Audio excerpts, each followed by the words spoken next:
Hola amigos, hoy vamos a hablar sobre el constructivismo. Es una corriente de pensamiento surgida hacia mediados del siglo XX de la mano de investigadores de disciplinas muy diversas, como psiquiatras, antropólogos, físicos, matemáticos, biólogos, psicólogos, sociólogos y lingüistas. Para el pensamiento constructivista, la realidad es una construcción en cierto grado inventada por quien la observa. Nunca se podrá llegar a conocer la realidad tal y como es, pues siempre, al conocer algo, ordenamos los datos de manera que la realidad es un marco teórico o mental.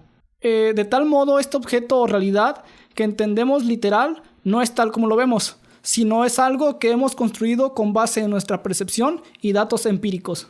Gerald Hellman ilustra esta idea diciendo que cada acto de percepción está en cierto grado un acto de creación y cada acto de memoria es en cierto modo un acto de imaginación.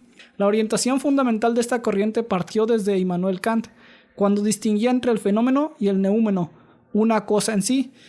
Afirmaba que la realidad no se encuentra fuera de quien la observa, sino que en cierto modo es construida por su aparato cognitivo. Dentro del constructivismo podemos encontrar el constructivismo radical.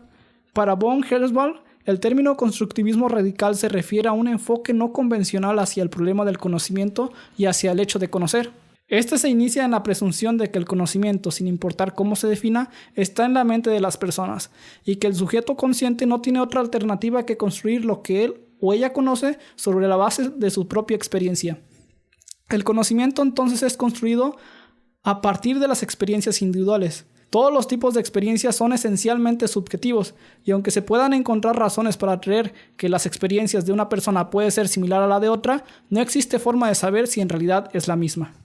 Por ejemplo, si comparamos a una persona que tiene una visión perfecta con una persona que tiene daltonismo, podríamos diferir en que uno podría ver un color de un modo y el otro de otro. Esto es una representación de que la realidad puede cambiar dependiendo de la persona, de sus experiencias y hasta inclusive de sus problemas físicos o mentales. Entonces, para el pensamiento constructivista, la realidad es una construcción hasta cierto punto inventada por quien observa. Una de las críticas más comunes al constructivismo radical es la proximidad aparente con el solipismo. El constructivismo afirma que nunca se podrá llegar a conocer la realidad como lo es, ya que al enfrentarse al objeto de conocimiento no se hace sino ordenar los datos que el objeto ofrece en el marco teórico de lo que dispone. Así, por ejemplo, para el constructivista, la ciencia no ofrece una descripción exacta de cómo son las cosas, sino solamente una aproximación a la verdad, que sirve mientras no se disponga de una explicación intersubjetivamente más válida. Para el constructivismo, una descripción exacta de cómo son las cosas no existe, porque la realidad no tiene existencia independiente al sujeto observador. Tomando como ejemplo a von Glasper, el camino escogido por la ciencia al tratar de la realidad es como el de una llave que se ajusta a la cerradura. Aunque se ignora cómo está hecha la cerradura, por el momento, la llave de que se dispone sirve el propósito de quien la utiliza, a pesar de que ignore el fondo del asunto.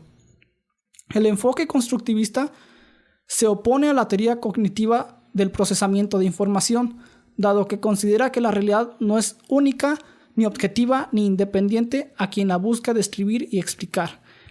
El sujeto construye activamente herramientas y símbolos propios para manipular de manera concreta, física y abstracta el mundo externo y su composición de sí mismo.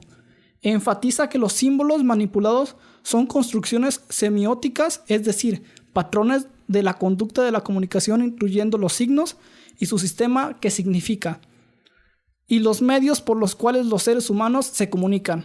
A su vez, estos símbolos son sociohistóricos producidos dado que el sujeto empieza a construir significados ya inmersos en los sistemas sociales y culturales en los que nació. Por lo cual podemos determinar al constructivismo como una de las corrientes filosóficas más apegadas a la realidad, ya que cada persona ve de manera distinta su entorno social, cultural, económico,